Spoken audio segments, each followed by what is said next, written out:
Assalamualaikum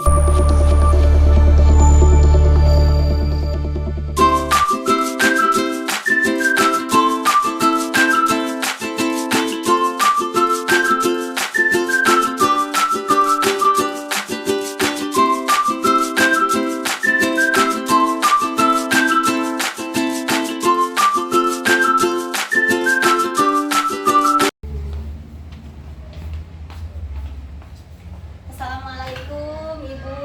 Waalaikumsalam. Selamat siang Ibu. Bagaimana kabarnya Ibu? Baik, alhamdulillah. Alhamdulillah Ibu, mohon maaf mengganggu waktunya sebentar.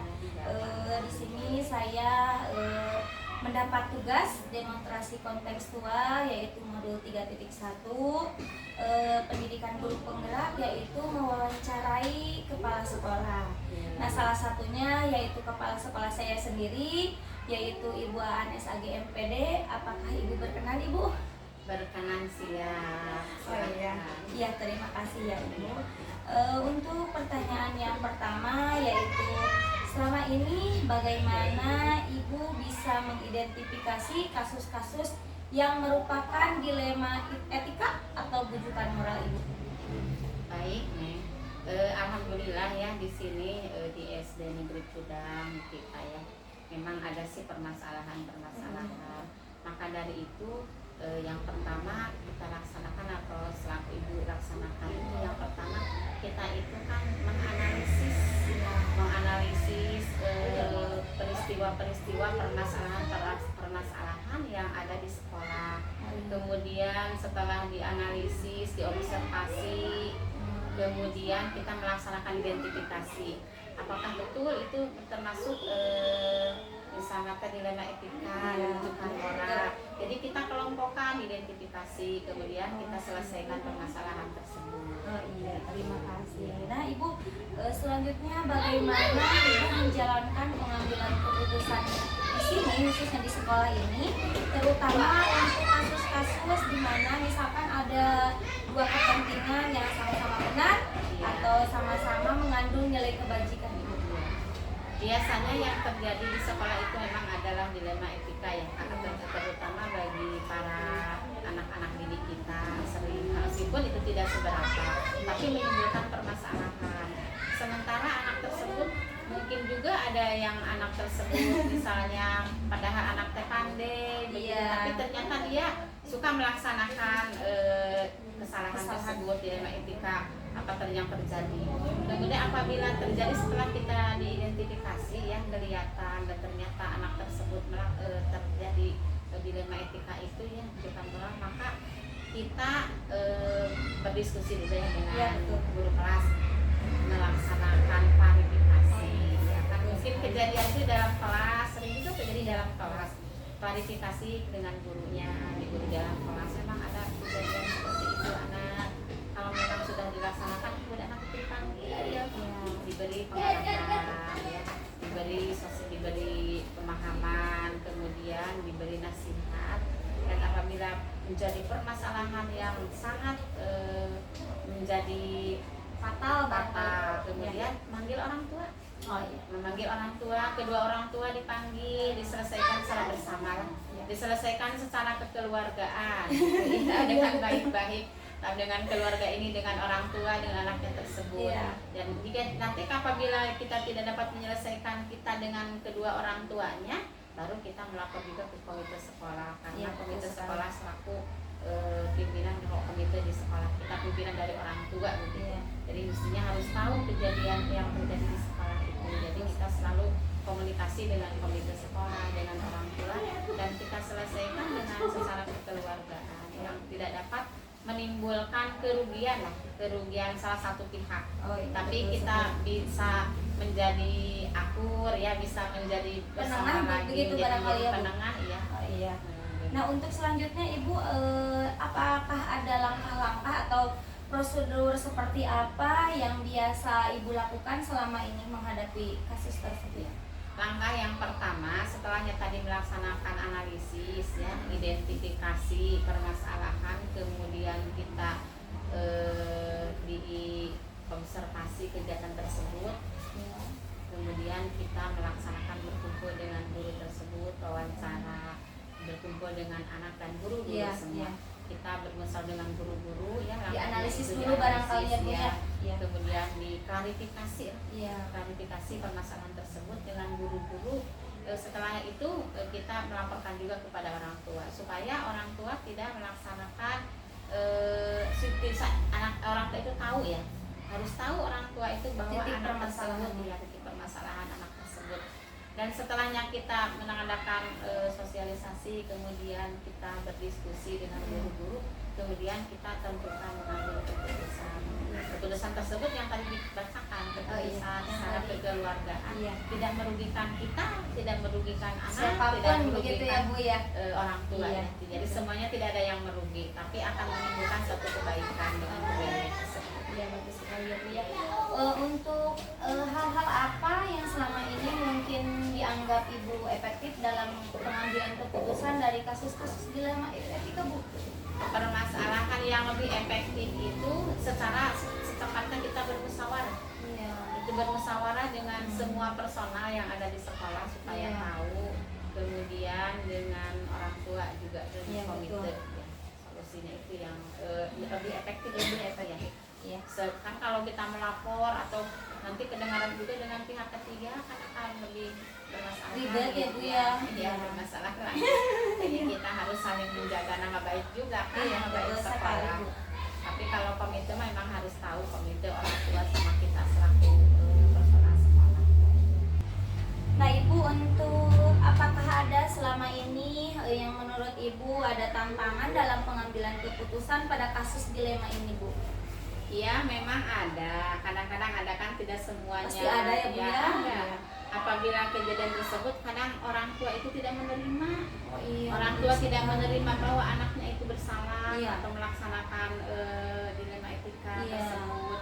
Kemudian orang tua itu tidak paham. Iya. Gitu.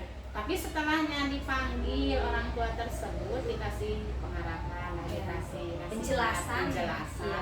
Setelah diklarifikasi begitu dengan anaknya dan orang tua, alhamdulillah itu bisa diselesaikan, tapi orang tua tersebut bisa menerima dengan baik. Iya.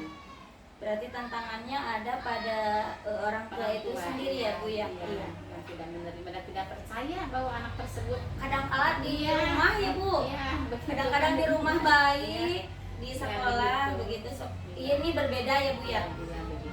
Nah selanjutnya Ibu, apakah ada jadwal tertentu dalam sebuah penyelesaian kasus dilema etika ini? Apakah Ibu langsung menyelesaikannya di tempat atau memiliki sebuah jadwal untuk menyelesaikannya? Bagaimana Bu? Kalau masalah dilema etika ya, rujukan orang kayak itu kan kita tidak membuat jadwal, dikira di sekolah kita tidak akan ada kejadian. Iya Bu. Kalau dikasih betul jadwal kan sekali. ada kejadian, tapi kita itu mas secara sesuai Spontan ya, Bu, ada spontan, masalah. kemudian itu mah kondisional. Iya. Kondisional teh apabila ada terjadi permasalahan Iya. tersebut langsung kita selesaikan, tidak dijadwal, Iya. langsung diselesaikan langsung supaya tidak memperpanjang lagi masalah. Iya. Langsung diselesaikan dengan baik, dengan cara kekeluargaan, dengan orang Betul tua, dengan guru-gurunya, dengan Iya. anaknya tersebut. Apabila tidak selesai baru kita membuat jadwal. Iya. Tapi sementara ini di kita ya di sekolah kita mah belum terjadi ada penjadwalan Berkepanjangan berikutnya, begitu. berkepanjangan tidak, tapi setelah kita selesaikan dengan guru, dengan orang tua, dengan anak tersebut selesai Oh, permasalahan. iya. Alhamdulillah. Alhamdulillah ya Bu ya. Nah untuk pertanyaan selanjutnya ya Ibu, apakah ada faktor-faktor yang selama ini bisa mempermudah atau membantu Ibu dalam pengambilan keputusan dalam dilema etika ini Bu? Alhamdulillah sih sangat ada dari kejadian tersebut kan kita bisa kerjasama dengan orang tua, dengan komite, kemudian dengan guru, dengan anak, berkolaborasi. Tentu juga ya kita mendapat permasalahan seperti ini, kita akan diskusikan untuk penyelesaian permasalahannya, Iya, betul masukan sekali. dari orang tua begini, dari komite, jadi kolaborasi dengan kita, ya itu sangat bagus sekali. Sehingga dengan adanya kejadian tersebut setelah selesai ya permasalahan selesai, makanya itu juga bisa meningkatkan kedisiplinan terhadap anak. Iya. Setelah terjadi tersebut anak itu bisa lebih bertanggung jawab, Iya. bisa disiplin, kemudian teman-teman yang lain juga yang ada di sekolah kita itu alhamdulillah baik. Ya jadi yang mempermudah itu menurut Ibu dengan berkolaborasi dengan pihak manapun, Iya, terutama dengan pihak- guru, pihak, wali iya, kelas stakeholder. Oh iya, Jadi semua ya. yang terkait begitu. Oh iya, betul sekali. Nah, untuk selanjutnya Ibu, dari semua hal yang telah tadi Ibu sampaikan, pembelajaran apa nih Bu yang bisa Ibu petik dari pengalaman, semua pengalaman dari Ibu pengambilan keputusan itu Bu? Pengalaman atau pembelajaran yang dapat dimiliki ya, yang kita punya dari kejadian tersebut. Jadi itu tadi, kita itu bisa meningkatkan kolaborasi dan peningkatan dalam stakeholder, peningkatan kerjasama dengan semua pihak yang terkait begitu, menjadi pengalaman bagi kita. Jadi bagi guru juga pengalaman sangat hikmahnya terhadap ada kejadian seperti ini, cara menangani anak seperti ini, kejadian dilema etika tersebut Mungkin bisa kalau diselesaikan dengan baik dengan guru-guru, dengan musyawarah dengan kepala sekolah. Jadi kalau misalkan ada kejadian seperti itu sudah terjadi, jadi bisa jadi pelajaran dari pelajaran kepada teman-temannya juga. Pelajaran. Tapi selama kita terus memantau dan selalu melihat anak-anak dan selalu membimbing sehingga tidak terjadi lagi hal-hal yang seperti itu dilaksanakan oleh teman-teman yang lainnya. Ibu, mungkin pertanyaan saya dicukupkan sampai di sini. Ibu mohon maaf mengganggu waktunya. Mudah-mudahan ini semua menjadi sebuah pengalaman dan ilmu bagi saya khususnya. Ibu sehat-sehat. Iya, terima kasih Ibu. Iya, mudah-mudahan pendidikan guru penggerak ini dipermudah, diperlancar ya Bu ya. Lancar, sukses, lancar, bisa meningkatkan kualitas pendidikan di SD Negeri kita.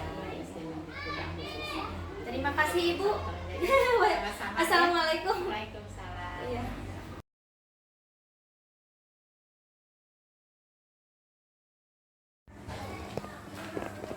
Assalamualaikum warahmatullahi wabarakatuh Ibu. Waalaikumsalam warahmatullahi wabarakatuh. Iya. Punten Ibu. Ya, sama-sama. Selamat siang Ibu, bagaimana kabarnya? Alhamdulillah baik-baik saja. Iya. Ibu mohon maaf mengganggu waktunya sebentar. Saya di sini mendapatkan tugas demonstrasi kontekstual modul 3.1 pendidikan guru penggerak, yaitu mewawancarai kepala sekolah. Nah, untuk wawancara yang pertama tadi saya mewawancarai ibu kepala sekolah saya sendiri ya di sekolah. Nah, untuk yang kedua saya mewawancarai ibu, yaitu Ibu Aindrayani SPDWPD selaku kepala sekolah SD Puncak Mulia. Apakah Ibu berkenan saya wawancara? Dengan hati Ibu. Oh iya. Untuk pertanyaan pertama Ibu, saya mau bertanya bagaimana Ibu dapat mengidentifikasi kasus-kasus yang merupakan dilema etika atau rujukan moral? Saya bisa mengidentifikasi apakah ini kasus dilema etika ataupun ini rujukan moral. Ini bisa dilihat kalau dilema etika itu ketika benar dengan benar gitu ya. Iya, betul. Kemudian kalau rujukan moral ketika benar dengan salah. Dan di sekolah juga hal dua ini ya kerap ada gitu ya, pernah dialami juga misalnya.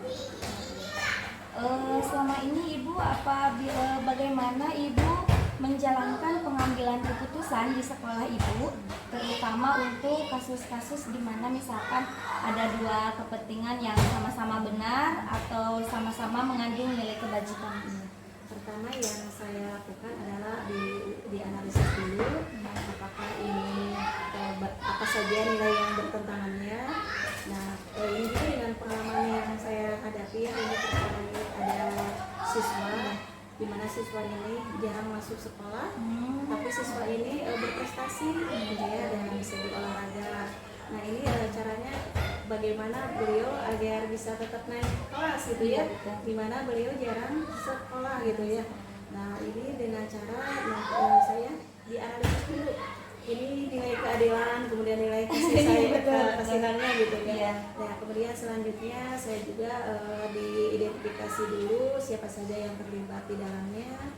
Kemudian setelah itu kita bermusyawarah bersama-sama dengan warga yang terlibat di dalam kasus ini.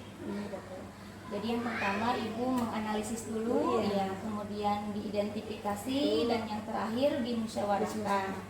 Ya, untuk langkah-langkah atau prosedur seperti apa yang biasa Ibu lakukan selama ini?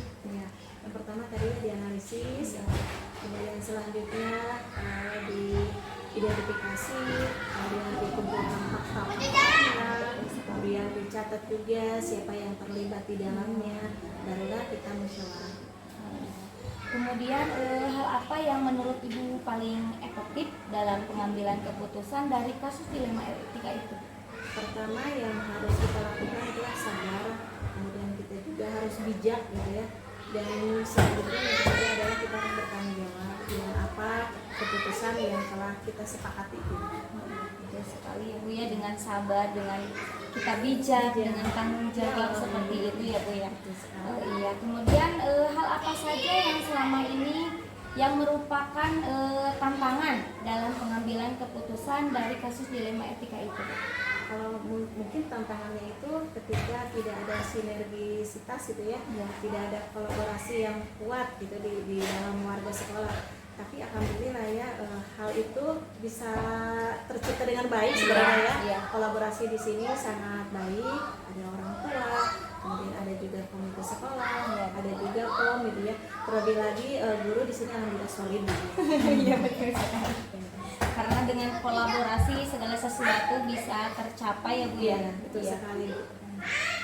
Kemudian apakah ada jadwal tertentu Bu dalam sebuah penyelesaian kasus dilema etika itu? Apakah langsung di tempat untuk menyelesaikannya atau Ibu memiliki sebuah jadwal ya begitu, jadwal untuk menyelesaikannya? Kemudian bentuknya prosedurnya seperti apa? Nah ini terkait masalah seperti ini, yang paling utama itu saya harus lihat dulu esensi dari masalah tersebut dan lihat dulu urgensinya gitu. Apakah ini benar-benar harus secepatnya diselesaikan? Nah bila itu benar-benar membutuhkan waktu yang harus cepat selesaikan, maka pada hari itu juga saya selesaikan gitu ya.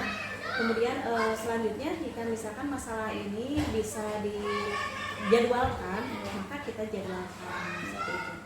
Jadi agar tidak berkepanjangan seperti itu ya Bu ya. Jadi fleksibel. Iya.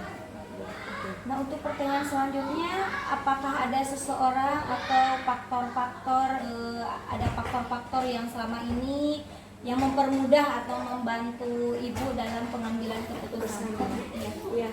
Kalau misalkan orang gitu ya, tentu saja ini adalah pasti ada ya. yang paling utama itu adalah kekompakan dari warga sekolah di sini ya. Ada ketua komite gitu ya, ada ketua POM juga. Nah dengan kolaborasi yang kuat, dengan kita solid, nah inilah yang menguatkan kita mempermudah mengambil keputusan. Bagus sekali ya Ibu ya.